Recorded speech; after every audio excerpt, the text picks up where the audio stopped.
The 1930s, an exceptionally interesting period in Polish cinema, and one that had a tragic end. The period began rather poorly as well. However, the middle part was exciting, and it is no wonder that there is a revival of interest in these works today, as opposed to Polish cinema of the silent era made in the 1920s. Many of the films made in the 1930s, especially narrative films, are being restored today, and there is now a wide selection of films available.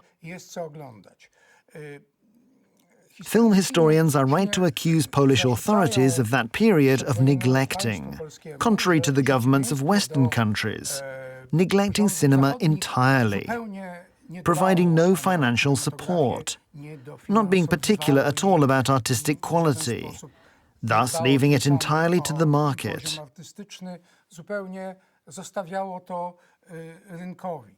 On the other hand, the fact that the film industry, an industry of craftsmen as it were, was organized in a way that the films had to respond to the needs of the audience.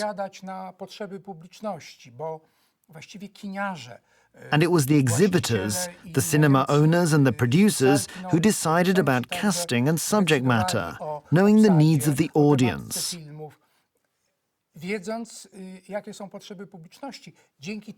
That's why watching these films today says a lot about the Polish people of that era. These films present an idealized view of the Polish people in the 1930s. I mentioned that the period had a poor start. This was mostly due to the fact that the introduction of sound was the worst delay in the history of Polish cinema. We were 3 years behind everyone else. That is a lot.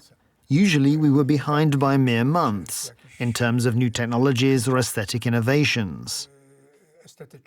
If the premiere of The Jazz Singer, the world's first sound film, brought sound to cinema by about 1928-29,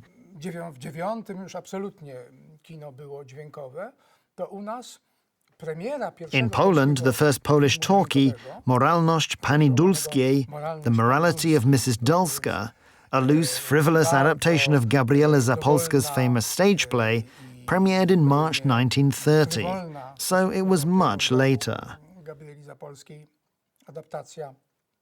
Znanego utworu literackiego. Premiera Moralności Pani Dulskiej dźwiękowej odbyła się w marcu 30 roku, więc ze znacznym opóźnieniem. This film still exists today. However, it's not in circulation. Though it exists, it is not being screened, as it doesn't exist as a sound film.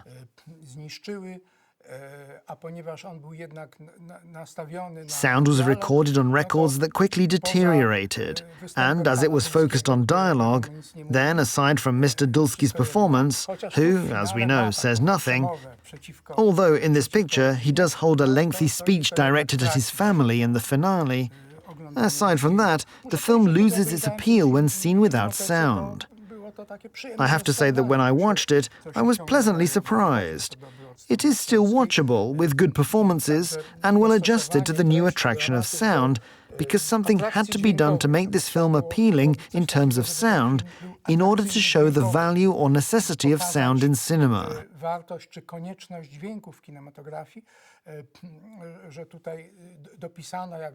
Here, almost a whole first act was added, set in the countryside, where Hanka lived. Trying to do right by her guardians, she moves to the city, and that marks the beginning of the romantic intrigue in this film. So the backwardness in terms of sound in film was still in effect. The first film that we can still watch today as a sound film, thanks to its sound having been remastered or re-recorded on tape in the mid-1930s, is Na Sibir, To Siberia, by Henryk Szabo, which premiered in October 1930. This was also the debut film for composer Henryk Wars, a fantastic composer who immediately showed how Polish cinema can become more appealing with sound.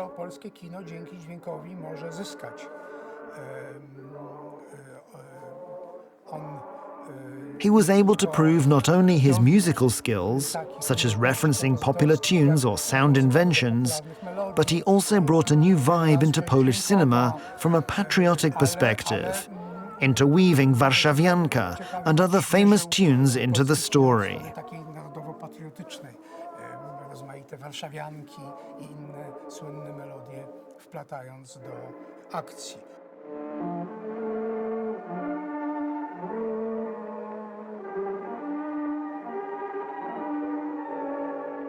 The story, which itself was about the events of 1905.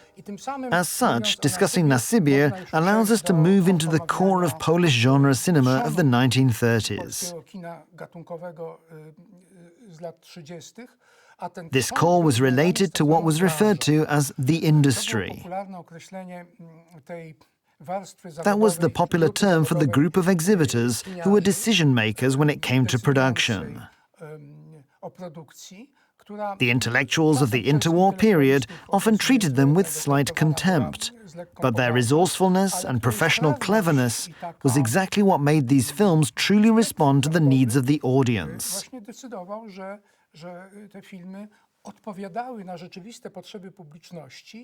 And when the movie industry really blossomed in the second half of the 1930s, according to film historians,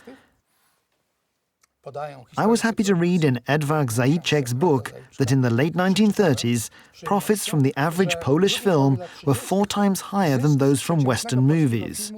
These films were simply adored by Polish audiences.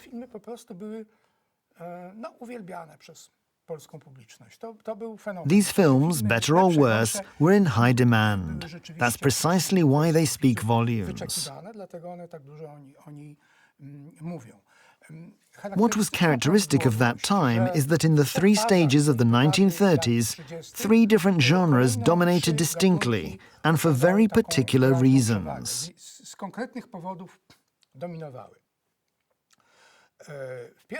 In the first stage, the focus was on patriotic films.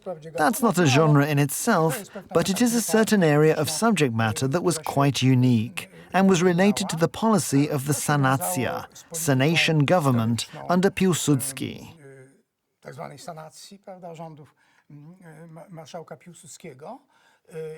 This was the first period when it became clear that cinema, while far from being doted on by the authorities, not financed by the government, still helped implement policy.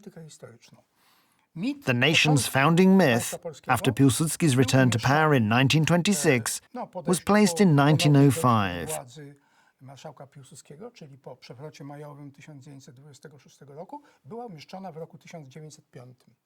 The year when Piłsudski and his movement entered the political stage, which led to the creation of the Polish legions, which in turn was associated with the restoration of independence in 1918. Hence, an array of films about these founding days. The Revolution of 1905, considered to be the last successful national uprising, even if it failed in its first stage.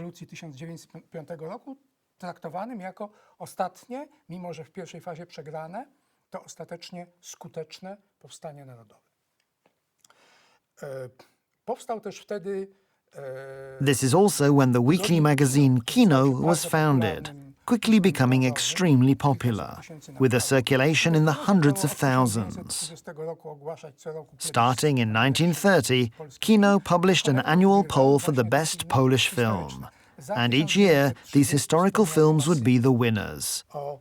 The 1930 winner was Na Sybir, To Siberia, about the events of 1905, where Jadwiga Smosarska played a young maiden who, against her father's wishes, as it later turns out, due to his bad experience of 1863, falls in love with a fighter and follows him to Siberia.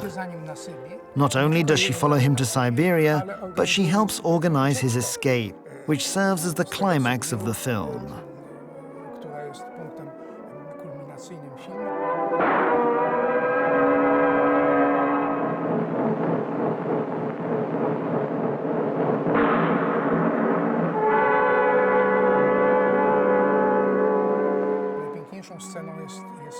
The most beautiful scene in the film is Christmas Eve in Exile, where the sound is incredibly touching.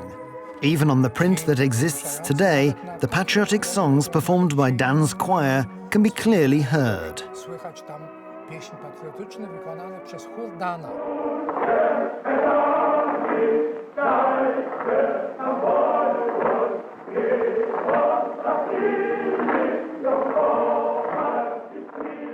To był okres też takich chórów This was also a period of these male choirs.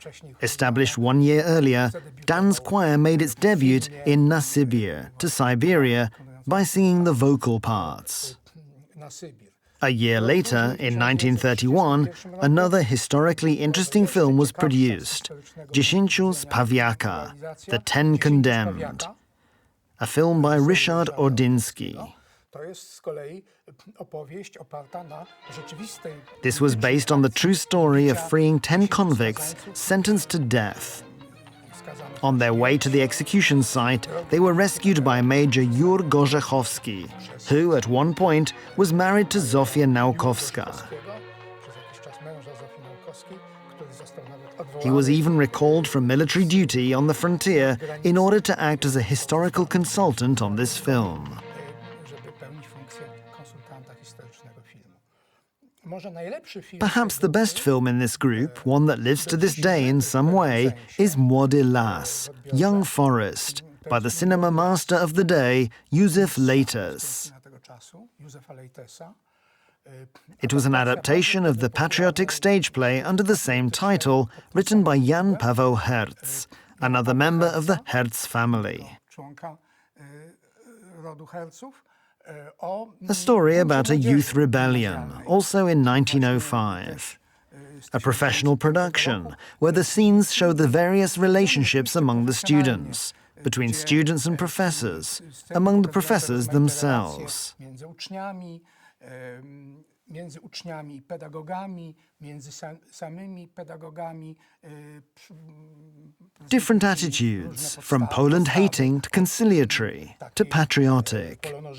The latter were represented mostly by the students, considered to represent the future we believe in. Te ostatnie reprezentowane są głównie przez uczniów reprezentujących tę przyszłość, w którą się wierzy.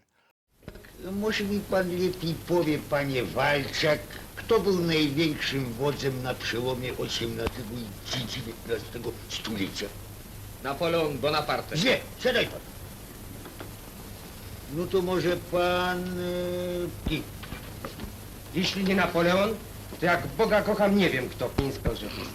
Aha, pan nie wiesz. No tak ja to sobie zapiszę, co pan nie wiesz.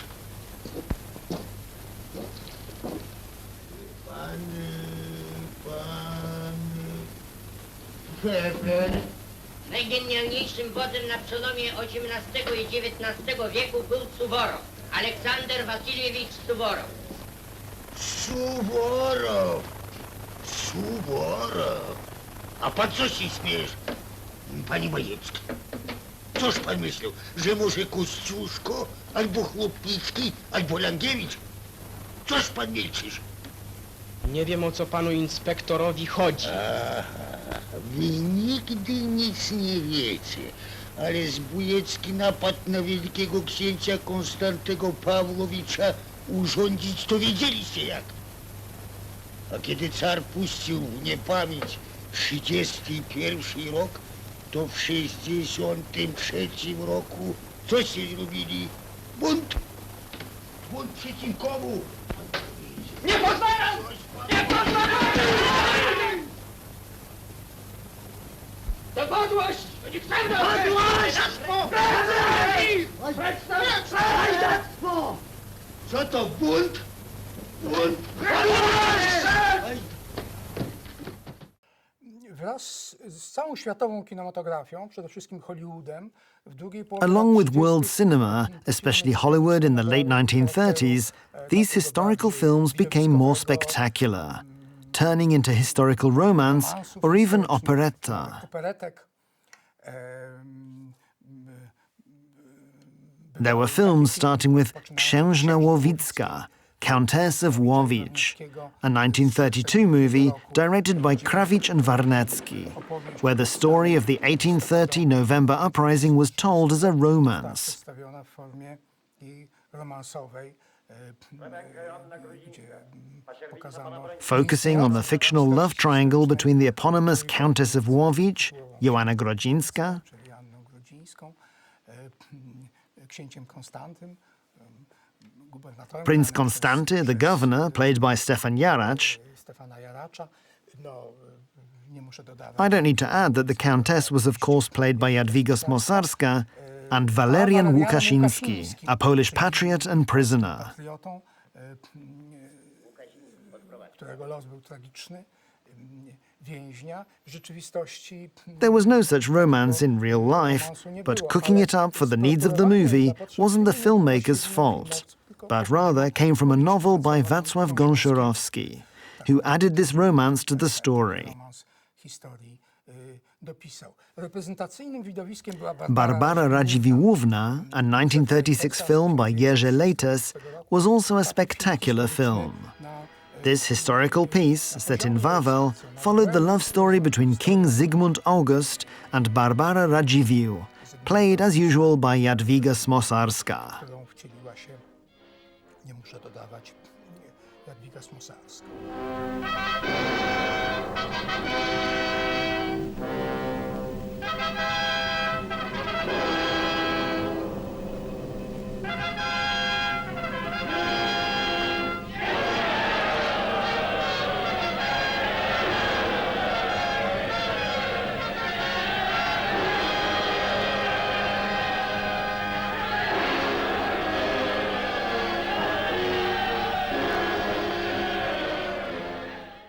W drugiej części dekady, tak The second part of the decade, the middle years, when Polish society was overcoming the crisis years, becoming more prosperous and wanted to have fun, comedy became the leading genre. to jest pierwszy, This was the first and possibly only period of a rise in Polish film comedy. z bardzo określonej This had very distinct kulturowej cultural causes. mianowicie The 1920s marked the flourishing of Poland's cabaret and theatre, mostly in Warsaw, though the phenomenon first appeared at the beginning of the century in Krakow. zaczęło się wcześniej na początku wieku w Krakowie, ale jednak kabaretów i teatrzyków między rewią a kabaretem literackim. To rozwijało się w Warszawie z racji przede wszystkim świetnych piór od This was Juliana mostly the Tuwima result do of the work of acclaimed writers, from Julian Tuwim to Marian Hemar, who worked with actors, writing their lines both in terms of musical pieces and sketch performances, satire monologues. i monologów satyrycznych. Na przykład postać An Dodka, example of this was graną Dodek, przez a character played by Adolf Dymsza, Poland's most popular comedy actor of the period, at the Qui Pro Quo cabaret, for whom Julian Tuwim did the writing. wymyślił i pisał dla niej teksty Julian Tuwim. No to miało swój poziom, swój wydźwięk. I w tych That had a certain quality, a certain ring to it, and these Warsaw cabarets created certain types. It was clear that Dodek, played by Adolf Dymsza, was a Warsaw nice guy, for whom nothing is impossible. To rzecz jest niemożliwa, to u mnie nie bywa. Ja nie wiem, co to rzecz jest niemożliwa, to u mnie nie bywa. Niczego możesz zrobić beczkę piwa, jak olej w głowie masz. Należy znaleźć tylko trik, to znaczy, jak podejść, zahaczyć, na oko się wydaje wykluczone. Tak, że już stracony czas, a nie ciu, nie ty. Proszę zauważyć i zrobione w mig. O, nie ciu, i raz, i dwa. Znowu człowiek to wszystko ma. A równocześnie z takim naddatkiem At the same time, there was a dose of both lyricism and unpredictability. wiadomo It was było, clear że that Lopek, Kazimierz Krukowski, was a Jewish intellectual, slightly mocked, as was typical of schmonzes, or gentle Jewish humor. łagodnego żydowskiego żartu. Wiadomo It was było, że clear that Mira Zimińska was a sharp-witted Warsaw girl, who could easily be feared by the young men courting her, etc., etc. aspirujący do niej młodzi panowie i tak dalej, i tak dalej. Innymi słowy, to In other były words, these were typy, character które types zostały that, w in the okresie demise of the zmierzchu cabaret kabaretu, around 1933 to 34, when sound 33 film matured into a finished form, could transgress into cinema.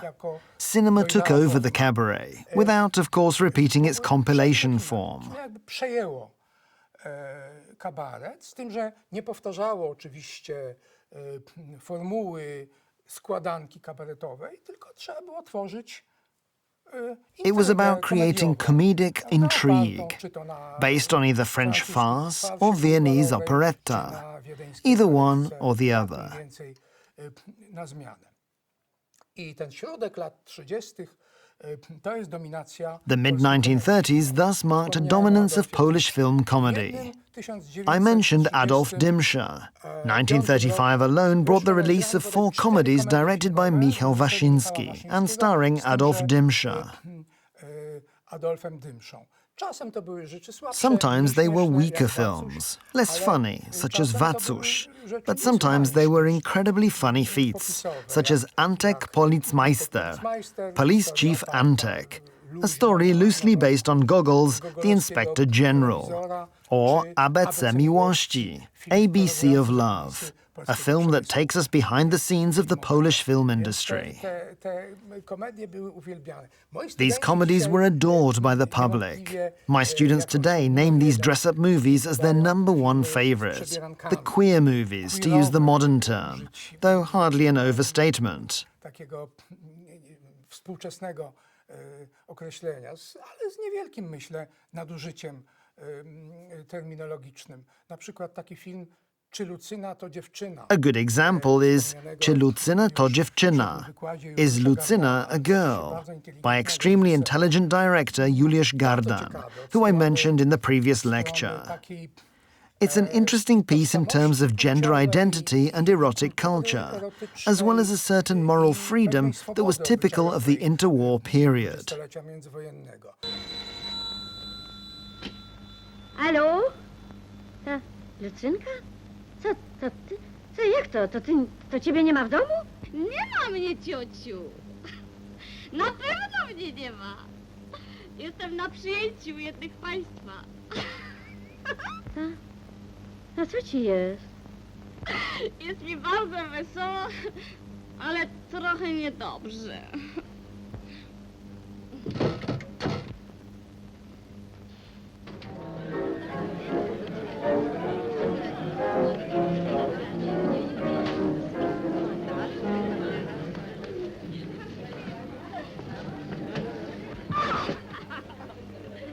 Panie Stefanku, z pana to byczy kompas, ale ja muszę do domu, do cioci. Ciocia nie zając. Chyba, że to jakaś ciocia w młodszym wieku. Dlaczego? Stara. No to tym bardziej nie spieszyć się. Zresztą, panie Kwiatkowski, z kobietami to ostrożnie. Wszystkie kobiety to diabla warte. Czy wszystkie?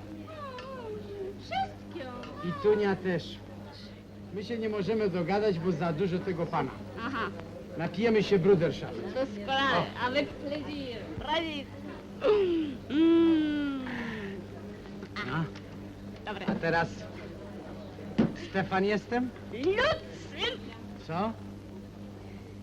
Lucyper chyba wymyślił moje imię. Julek jestem.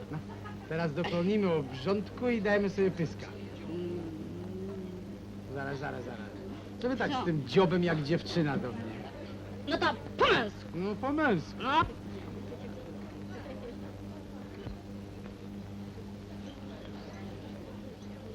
Słuchaj no Julek, ty calujesz jak dziewczyna. A może ty lala?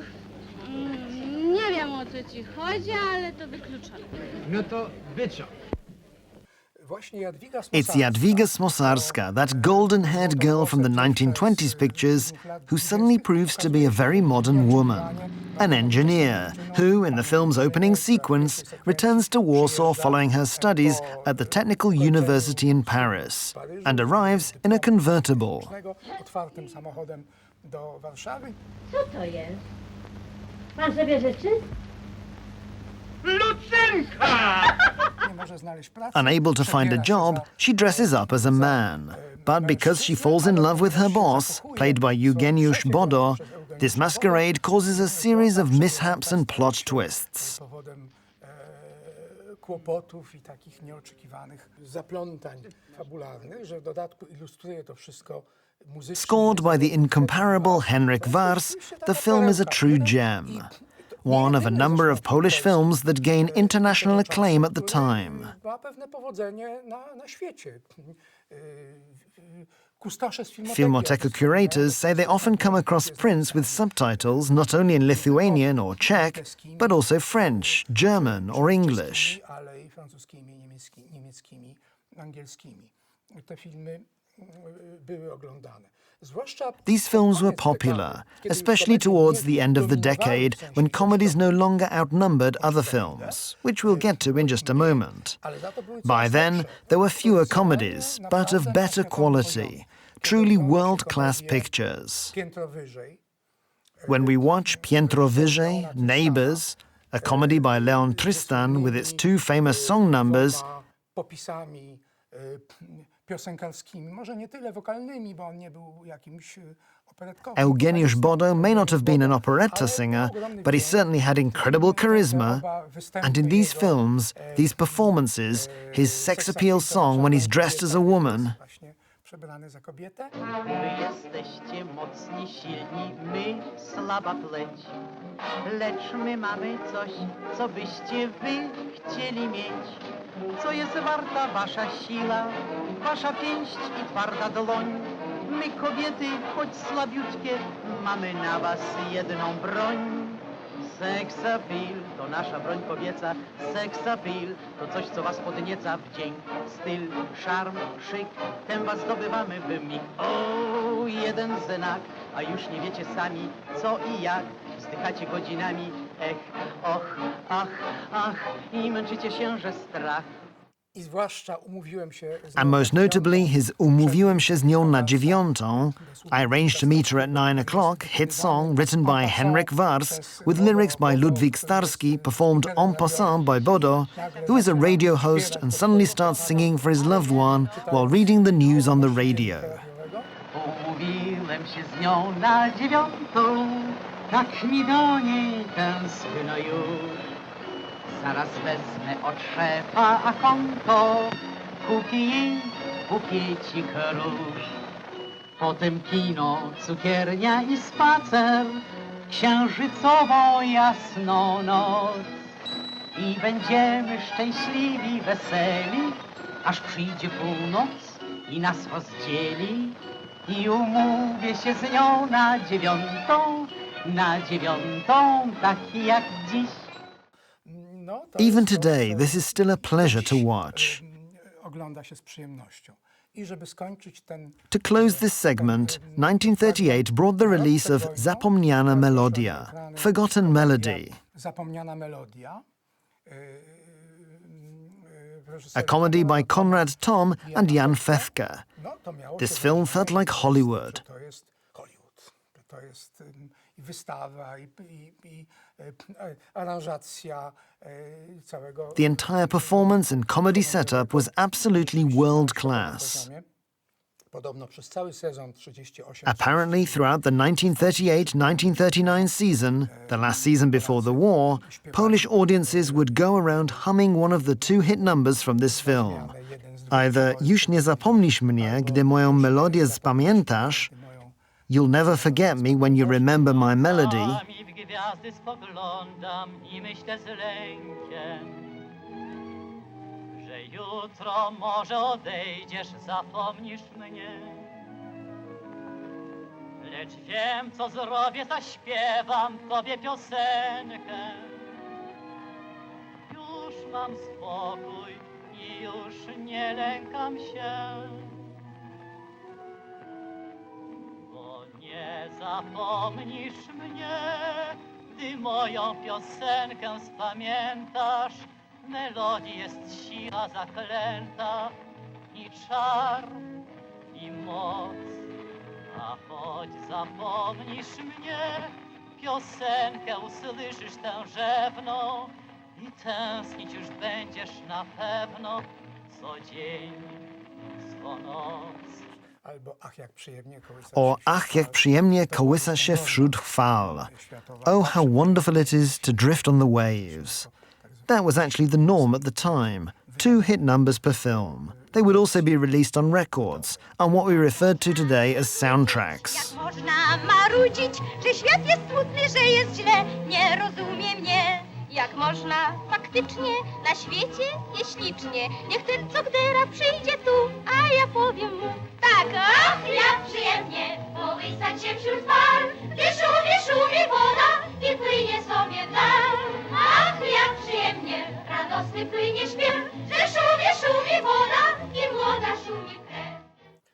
No, ale pod koniec... The last stage of the 1930s brought the rise of the third genre. At this time, it became necessary to console the audience. It was a time of growing fear, justifiably.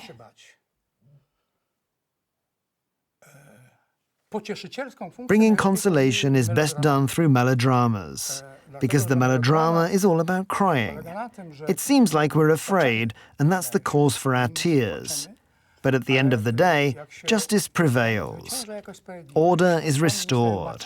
And that's why, as it turned out, melodramas proved to be even better at consoling than comedies.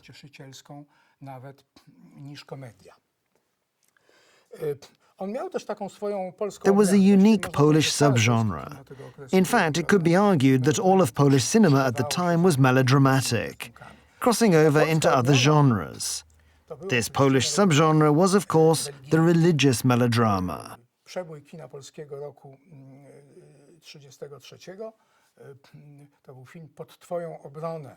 One of the biggest Polish hits of 1933 was Pod Twoją obronę, Under Your Protection, officially by Jan Nowina-Przybylski, because a Catholic film required a Catholic director, but in reality directed by Józef Lejtes, who couldn't be credited simply because of his Jewish surname to avoid irritating the audience.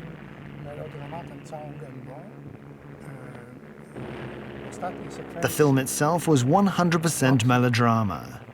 In the last sequence, the test pilot, played by Adam Brodzisz, who had been paralyzed due to an accident and there was nothing medicine could do for him, he's been taken to Częstochowa by his fiancée, played by his wife, Maria Bogda.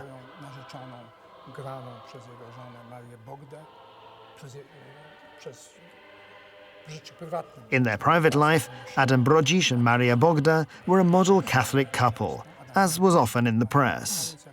So Maria Bogda takes him to Częstochowa, and during a religious ceremony on August the 15th, as he watches the unveiling of the painting of the Holy Virgin in a 10-minute-long documentary-style sequence, he slowly regains feeling in his legs and stands up straight.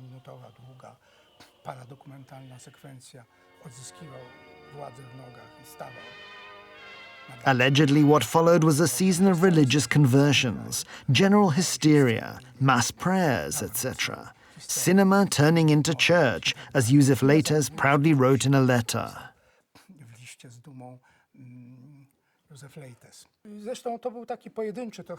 In a way, this was a one-time success. They tried to repeat it with Ty, co w ostrej świecisz bramie, Thou who shinest at the gate of dawn, a Vilnius-based version about Our Lady of the Gate of Dawn, Ostra Brama, also featuring Maria Bogda, but with Mieczysław Cybulski as the male lead, which did not do as well. But melodramas thrived. The 1937 picture Znachor, The Miracle Man by Michał Waszyński, was probably the best among these for several reasons. One was its literary base. By the late 1930s, author Tadeusz Dołęga-Mostowicz had specialized in popular literature, and his books had a certain cinematic air. No less than 7 of his novels were adapted to the screen within a short period at the end of the 1930s.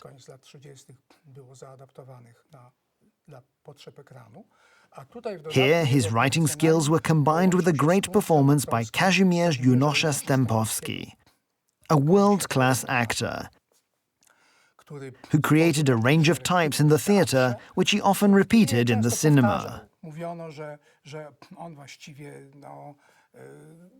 It was said that he would play those types of his, either old fogies or imperious men, in various ways, but he mostly created them on stage.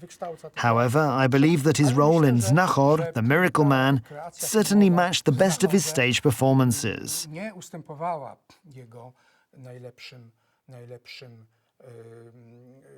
występom teatralnym. This was textbook melodrama, where matters at first take the worst of turns.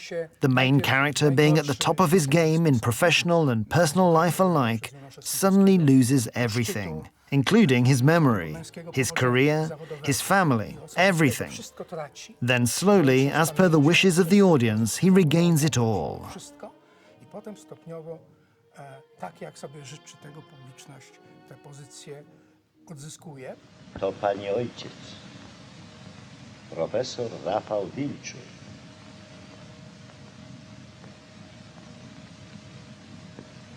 Marysia. Widzę. No, to jest taki wzorowy przykład. This was a perfect example of an effective melodrama, consoling the audience, addressing their needs, tugging at the heartstrings. It might also be worth mentioning that cinema often used more ambitious literature, most notably a series of adaptations of novels by Maria Rodziewiczówna, a very popular Polish writer at the time. Szereg realizacji powieści Marii Rodziewiczówny, bardzo wtedy popularnej polskiej pisarki. The 1938 melodrama Wrzos, The Heather, was based on her novel, as was Leonard Buczkowski's Florian, made in the same year. Anyone interested in seeing a certain type of traditional Polish patriotism of the Catholic manor-style borderland variety should certainly watch Florian. To powinien zobaczyć właśnie film Florian, scena, w której Kazimierz Junosza-Stępowski. There is a scene in which the grandfather, played by Kazimierz Junosza-Stępowski, lord of the manor, having no proper equipment for spring sowing, takes the plough himself. Sam zaprzęga się do pługa i pomaga mu w tym. Helped by his granddaughter in traditional wear, played by an actress with a beautiful name, Stanisława Angel Engelówna. This spring sowing sequence by a Polish squire in Florian is an icon of Polish patriotism. Polskiego dziedzica we Florianie to jest jakby ikona polskiego patriotyzmu. Branża dominowała oczywiście. The industry, of course, dominated in Polish cinema at the time, and at its core, as I mentioned, were these popular films for the mass audience. But there was more to pre-war cinema than that. Przedwojenna kinematografia.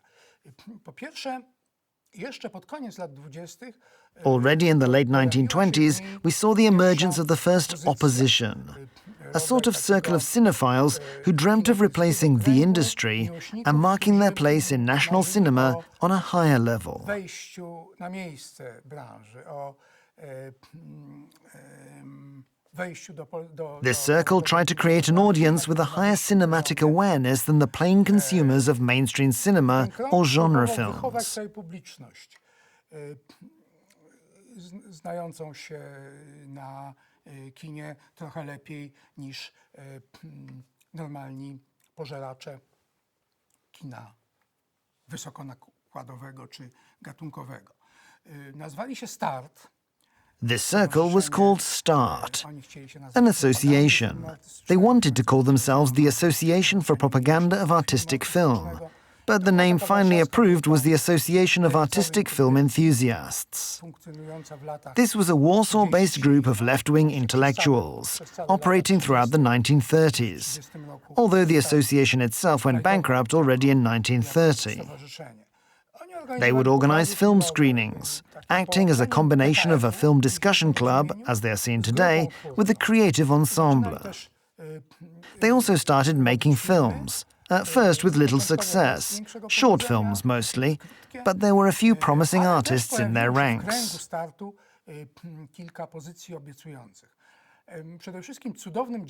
The group's Wunderkind, though not among its founding members, was Alexander Ford, who went on to become an acclaimed director. His second feature, which he made at the age of 24, was the 1932 picture Legion Ulicy, Legion of the Street, a legendary film that met all the expectations of START members, who then coined the term of the struggle for films for the public good, or socially engaged cinema. Oczekiwania tego nowego środowiska, które zaproponowało formułę kino społecznie użyteczne, kino, które jest zaangażowane społecznie. Film niestety nie zachował się. This film unfortunately no longer exists. Perhaps we might one day find a print in some film archive. But back in 1932, it won Kino Magazine's poll for Best Polish Film. It gathered great reviews, featured almost exclusively non-professional actors, and was set in a world of newspaper boys, teenagers who had to make a living, not only for themselves, but often to support their whole families. So this incredibly promising start, pardon the pun, was tied to the START group. They were more effective in their later years, when in 1937 they launched their film auteur cooperative called SAF and started making more feature films. Of those that remain, the showpiece is Strachy, Ghosts, co-directed by Eugeniusz Sękalski, the first professional director in the group, and Karol Szołowski. This film was unique in that this was a period of what was referred to as new objectivity, which marked a great popularity of memoirs and journalistic novels.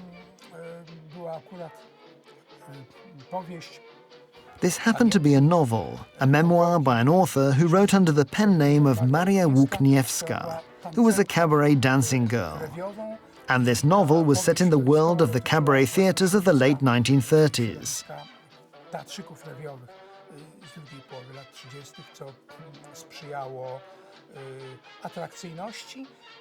Which increased its appeal, as did the use of writers who had never worked for cinema before, such as Konstanty Ildefons Gałczyński, who wrote the dialogues, or Władysław Broniewski, who wrote the song lyrics. This was a truly original film, and even actors as popular as Józef Węgrzyn, Uważaj teraz, Teresa. Uważaj. or Jacek Wościerowicz, Proszę?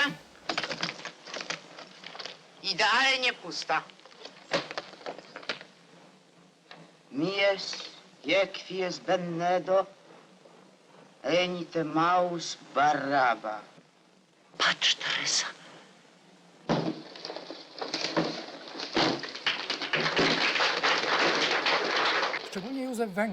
especially Józef Węgrzyn, who by the late 1920s and 30s was playing the same roles over and over, the noble and beautiful gentleman.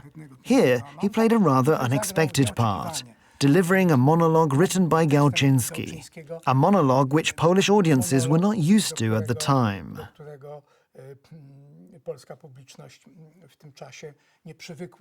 Wezmę go na wódkę, to wygada, ha? Profesor lepiej by przestał pić. Czy nie wszystko jedno, skąd on bierze te gołębie? Ważniejsze, skąd my weźmiemy na życie, jak się skończy nasz kontrakt. Mieszkania niezapłacone, brania dziurawe. Życie znikome. Ach, te gołębie. Widziałaś, jakie czyste, białe, nieskalane.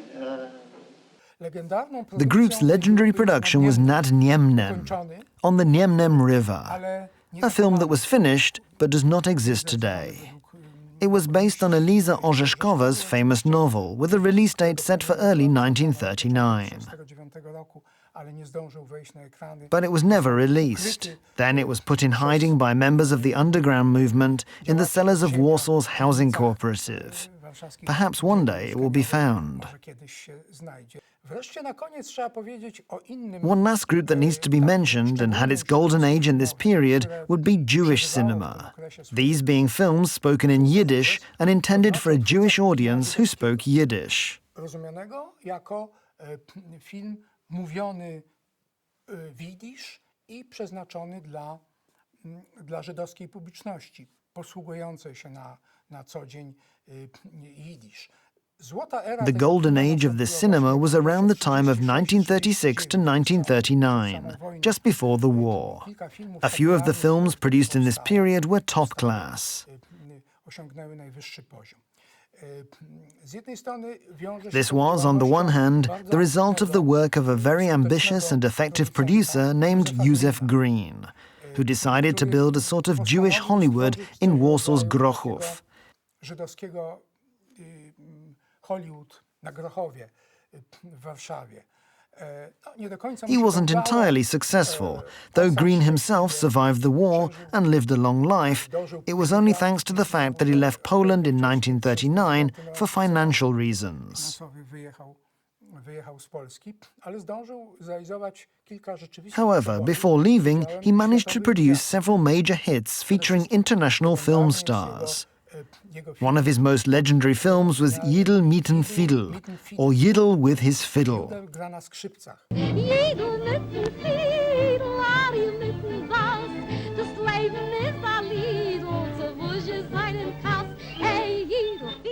In which he managed to cast the famous American singer Molly Picon, whose real name was Malka Opiekun. Her parents originally came from Poland, but she herself was born and raised in the United States.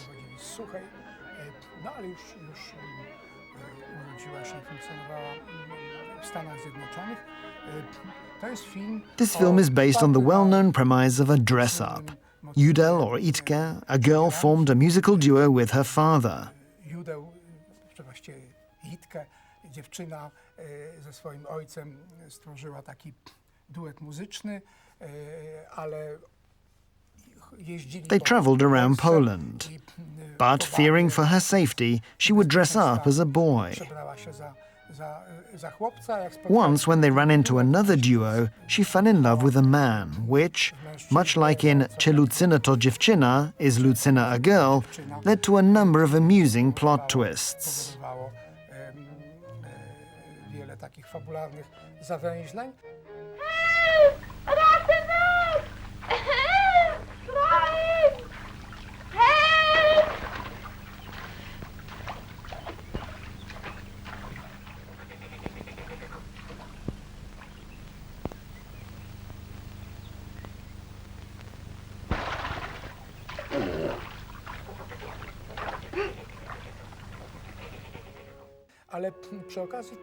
But at the same time, this film showed the immense cultural depth of the Yiddish culture, portraying the shtetl, the towns of which Kazimierz on the Vistula River was the most prominent and became a favorite location for these Jewish films.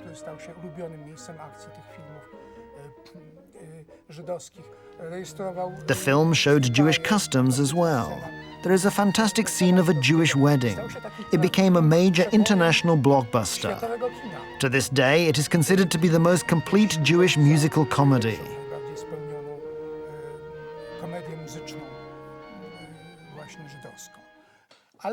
But Green was not the only producer who made these Jewish films. There was a Warsaw-based company called Phoenix, from the owner's name of Pfennigstein, which mainly produced Polish melodramas at the time, but also produced the Dybbuk, based on the legendary early-century classic Jewish piece of literature, often compared to Dziady, which made references to ancient myths and folk tales. Kultury żydowskiej, porównywanego z dziadami, opowiadającego, nawiązującego do mitów, do podań ludowych. Autor pierwowzoru Rapaport. The author of the original, Rapaport, who wrote under the pen name of Anski, was an ethnologist and based this poetic drama on actual Jewish beliefs. The Dybbuk had previously gained acclaim in the theatre, including Vakhtangov's legendary Moscow performance in the 1920s, which launched his international career. Na czele z legendarnym przedstawieniem moskiewskim Wachtangowa jeszcze z lat 20., od którego zaczęła się rzeczywiście jego międzynarodowa kariera, ale film był ogromną niespodzianką. But the film came as a surprise, especially as it was directed by Michał Waszyński, who usually worked on series of genre films. As I mentioned, some better, some worse, mostly comedies and melodramas. He was the director behind Antek Policmeister, Police Chief Antek on the one hand, and Znachor, the Miracle Man, on the other. Whereas he made a completely unexpected, poetic, rather serious piece, as if addressing his own roots, because his real name was Vax, and he came from an Orthodox Jewish family. Nawiązując do własnych korzeni, bo naprawdę nazywał się Vax, pochodził z ortodoksyjnej rodziny żydowskiej. He had cut himself off from these roots, but the production of The Dybbuk seemed to bring him back. Realizacja Dybuka sprawiła, że do nich wrócił. It was a great artistic accomplishment, while also being the first Yiddish film to also become a box office hit in Polish cinemas with Polish subtitles. It screened for weeks and was a great success.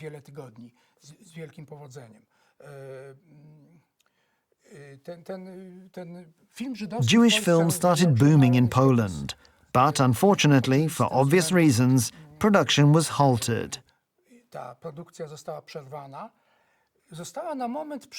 It was briefly restored after the war by the same producers, the Goskind brothers, who produced several films before the war and survived the war in the Soviet Union, later returning to Warsaw. They established the Kino Film Studio and made, not with Waszyński, who stayed in the West, but with Natan Gross, who finished a filmmaking course, they made a feature film called Our Children, or Unsere Kinder in Yiddish. But Stalinism, the new evil political winds of 1948, resulted in the fact that this was the first and last Jewish film made in Poland after the war. And they went on to create the new film industry in Israel. Oni właściwie stworzyli nową kinematografię w Izraelu.